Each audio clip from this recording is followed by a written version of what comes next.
Hello YouTube, Hester781 here. Let me start off by saying reports of my death have been greatly exaggerated. A couple of you guys were asking where I've been. I was actually in the hospital, in and out for a couple of weeks. They don't know what it was. I was having chest pain, short of breath, and they think I might have had pneumonia, walking pneumonia, so I got put through the ringer there, still getting my energy back. Luckily, this has been a very snowless winter up here in New England. But, nevertheless, we have this MTD Gold 28-inch.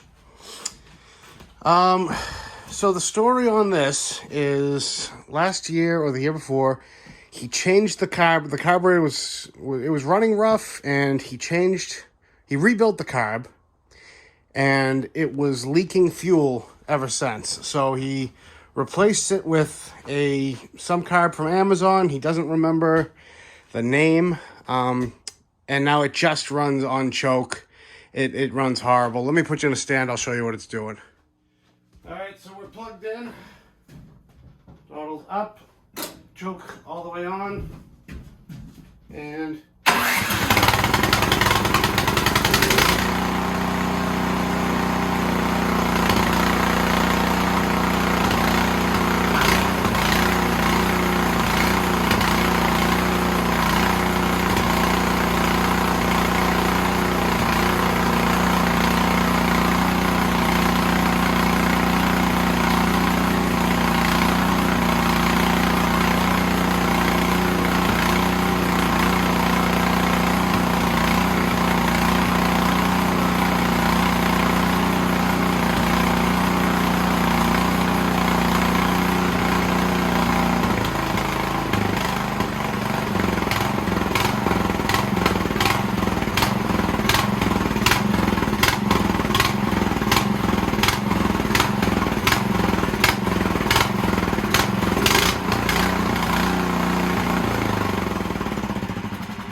so yeah, God, it stinks, and I still got a cough, so don't mind me. That did a lot better than when he showed it to me. It was, you'd shut the choke off and it would just die right out. But it definitely is hunting a little bit, especially in low idle. So I'm betting there's a problem with the pilot jet, but I don't want to make any assumptions. Let me get this thing up in the air. We'll start getting these tins off and look at the carb. All right, so basically there's 1, 2, 3, 4, 5, 6, 7, 8, 10 millimeter bolts. There's a bolt up here, but I don't think I need to take that off. I think I can just sneak these cables around it. I'll fight that in a minute. But these levers should just pop right off. Get behind them. Same thing with this one. Trying my best to be out of your way, but it's kind of a crappy angle.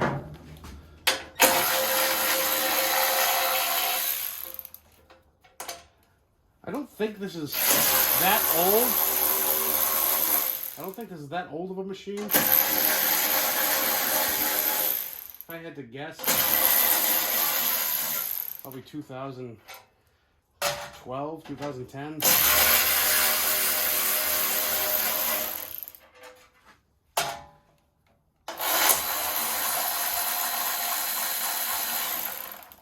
He bought it new, or his father bought it new.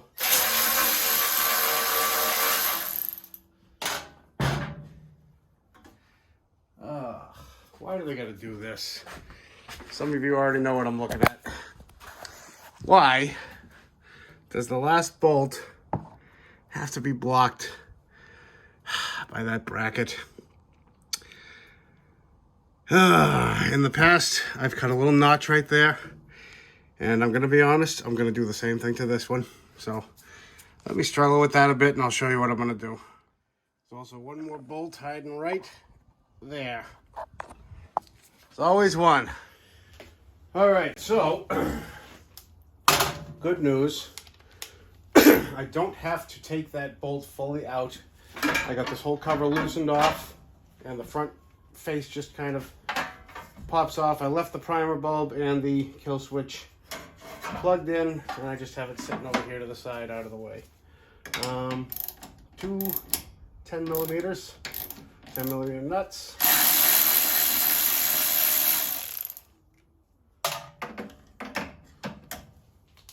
They do not give you a lot of room. When do they?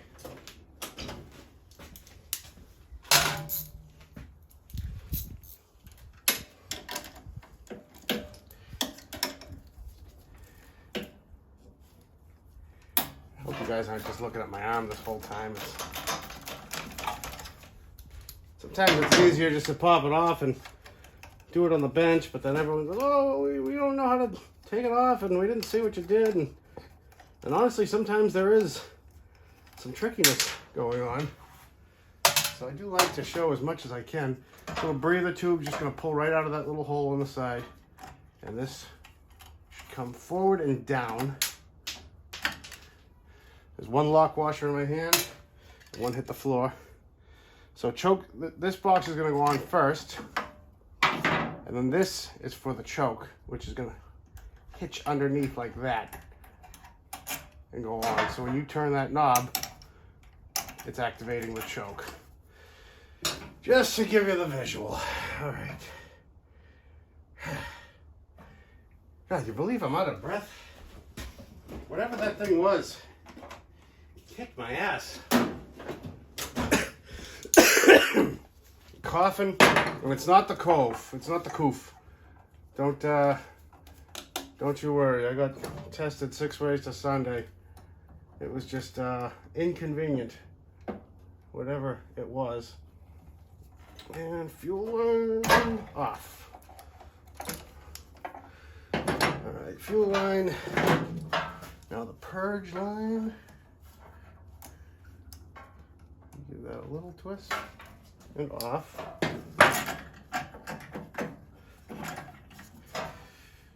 Taking off the little governor spring, and the throttle link should come straight up. Yep, and that's out. And did they give us enough room? For Christ's sake, come on! It's almost there.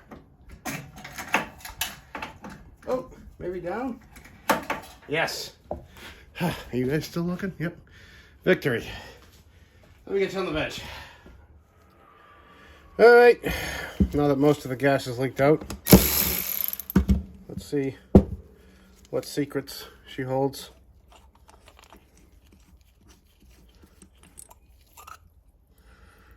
It's clean. I thought it would be. Otherwise, I would have drained it on the bench.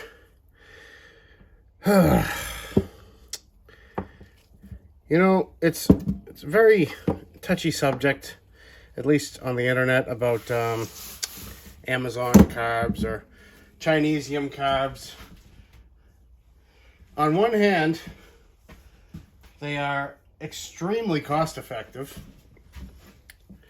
And on the other hand, you have 5 fingers. They can be a hit and miss game. That being said, I have had surprisingly good luck with Amazon, eBay carbs. You know, there's different brands as well. One of them that another YouTuber, James Condon, uses, and he has good luck with, is HIPA, H-I-P-A brand. Carbs, and I've watched him use them a couple of times with success. What I just did there was I popped off the Don't Adjust Me cover that comes on these carbs from the factory. Yeah, so there's different brands. It's not always a price point thing either. You know, I've had the cheapest of the cheap carbs run fine, and I've had ones that I've spent the extra money for, hoping that they would be, you know, better because you're paying more. I've had them be junk, or they hunt. The issue is obviously got to do with some manufacturing, but Also, they're designed to run multiple engines. Excuse me. It's my understanding that take this carb, forget what we're working on. This will run a 12 horsepower all the way down to an 8 horsepower, and they dial it in to meet somewhere in the middle. Oh God. And so it's sort of, you know, the idea behind it makes sense, but in the end, if it's dialed too close to an 8 horse and you put it on a 12, it's going to hunt. And vice versa, if it's dialed too close for 12 horse and you put it on a 8, it's going to run very rich. The pilot jet right here, that's what I'm interested in. Let's blow that off a little. There is a trick you can do on these to where you take a micro drill bit. Oop, this little cover just sits on there. And you can drill out the very center. Yeah, this is all clean as a whistle. Very center there. Take a micro drill bit set, such as this one by Mac Tools. Find the smallest one that fits and go one size higher, and just drill it out ever so slightly. Only when you have this hunting issue where the RPMs won't settle, and it's supposed to richen it up just enough to take care of it. I already discussed this option with him, so I think that's just what I'm going to go ahead and do. All right, so I got that drilled out. Like I said, just one size bigger. And if you're doing this for someone, just communicate with them. Tell them, hey, you know, this is a crapshoot. And obviously, I always recommend get an OEM or as close to OEM carburetor as you can. You'll just avoid headache. You'll avoid comebacks. You'll avoid oh, well, I thought it worked, or hey, it worked on the last one I did. And, you know, unfortunately, we're in a much less understanding society than we were, you know, even as little as 10 years ago, in my opinion. I mean, I pick and choose who I help and who I don't. And if I don't get a good feeling about the person, I just won't do business with them. And it sucks to say that, but I mean, I pick and choose my headaches, and boy, do I choose them. At the end of the day, it's not worth it. There's definitely money to be made in this hobby, but I just don't want to fight for it. I like my my peace. I like my quiet. You know, it's sometimes unavoidable. It absolutely is. But why invite problems? Okay, so this is how it's going to sit. I'll keep the drain bolt right there so he can drain it out. And it looks like he takes really good care of this thing, honestly, because this has the metal metal gas tank. And there's not a lick of rust in it. It's nice and clean. He tells me about how he runs it out dry or drains the bowl. All good things to hear. You don't see a lot of that. Let's slap this thing back on and see how she purrs.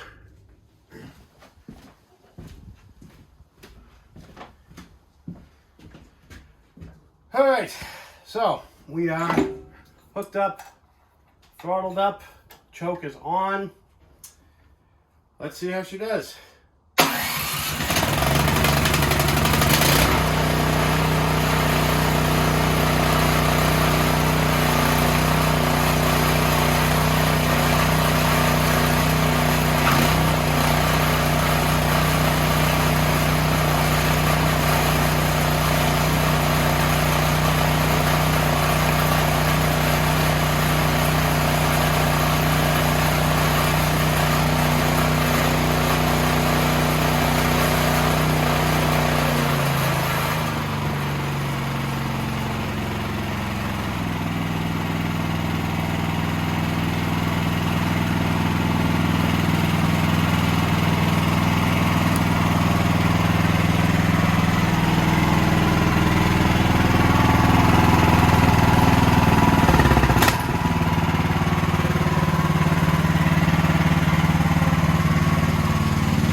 It don't get much better than that, folks.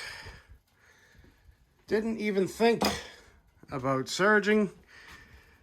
What I was doing there was I was seeing if I could get the idle to go down any lower, but that is as low as it goes on these, which is fine, honestly. Sweet. See, all that the Pilot Jet does not have a ton to do with, you know, how it runs at full throttle, but it does. It does and it doesn't. You know, it's sort of restricting fuel, so sometimes we get a little bit of surging at high idle, but sometimes, like we just saw, it's fine. And then when you go down to low idle, it's really starving for fuel. Some engines it's different, some carbs it's different. Please don't get technical with me in the comments. I'm just a humble mechanic. Sweet. Now all that's left, change the oil, and unfortunately, there's not a drop of snow to test her on. So this is going to be one of those wait and see kind of things, but I'm pretty confident that we got it. And of course, while he's here, he just wanted to give it a check over, check the belts. Two 10 mils, one on each side. 10 mil or 3/8. Again, people like to complain in the comments. Everything looks good. I don't see any cracks. I don't see any.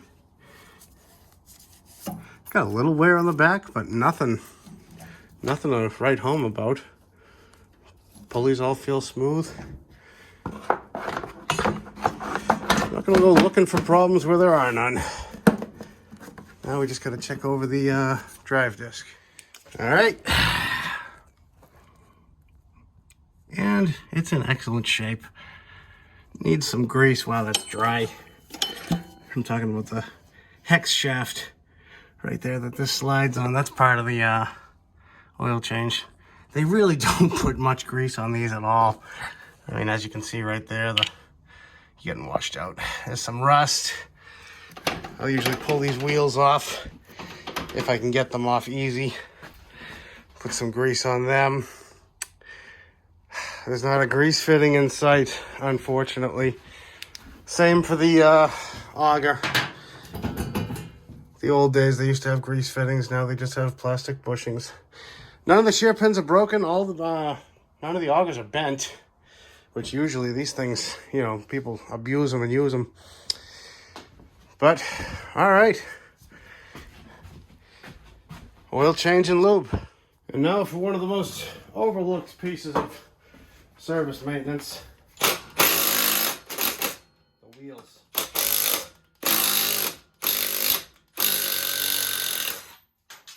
Wow. Luckily, these don't look like, I could be wrong. See all that rust?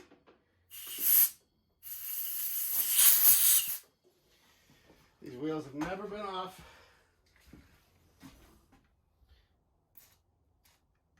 And it's one of those things, you don't care until you care. It doesn't have to come off until it does. So, if they come off easy, I take them off. If they don't, I don't mess with it.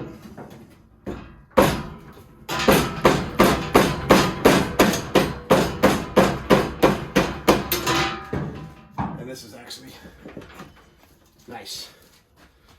See, he keeps this in a garage and actually takes care of it. But if you store your machine outside under a tarp, you can just, you can forget being able to take it apart as easily as this just came off. But it's good. I recommend everybody do this once a season if you can. Once every other season, fine. If you just do it, just do it once, do it twice over its lifetime. This was probably a couple of years away from, sorry, not coming off. And then you got to heat and beat. Heat up the rim, it burns all the paint off, and hammer the crap out of it. And It just looks like ass. Sorry. Bad word. Looks like shit.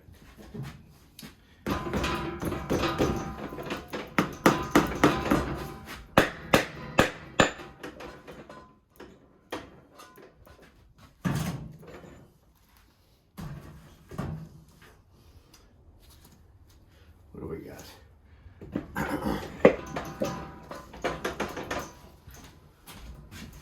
Oh, the other side started pushing through. There. Now we're in. Got some grease for the bolt.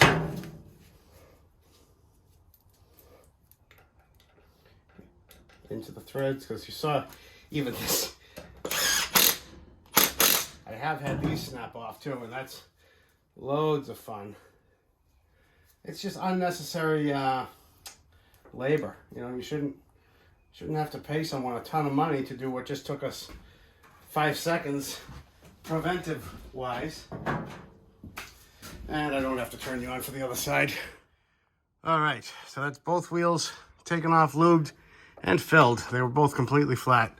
So what we're aiming for here is this hex-shaped bar here.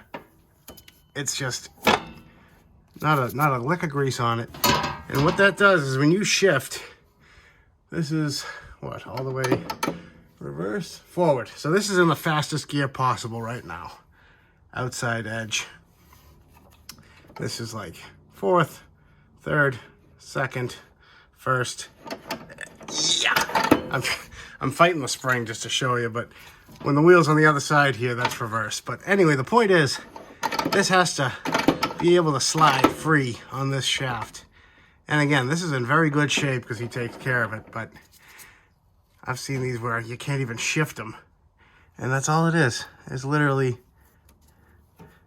just needing a little bit of love.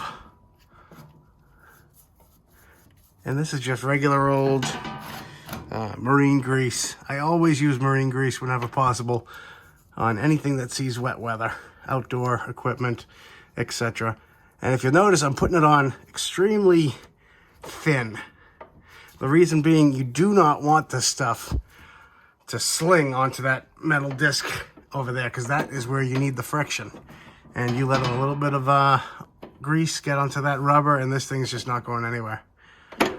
All right, and for the outside gear here, I just use, this is just fluid film, and I'll give that a good thorough coating. But I can't fit you in here and work at the same time. So 1 second. And then make sure you miss the pan like that. Hey, not bad. All right, lubed, inspected. I just got to throw these tins back together. And yeah, this bolt, it didn't come up in this particular repair, but many guys, what they'll do is they will, once they take this bracket off, just take a little hacksaw or a whiz wheel, cut a single notch. It's inappropriate. That's all this is an inappropriate design. All you have to do is back that 10 mil off and slide the cover up out of the way. Instead, you got to spend an extra 10 minutes taking this whole thing off. An engineer, oh, I can't say that phrase. It's too dirty for YouTube. But anyway, engineers and mechanics don't see eye to eye a lot. All right, well, that about wraps this one up. You guys don't need to watch me fill her with oil. Success, job well done. Love it when a plan comes together. See you on the next one. Bye, guys.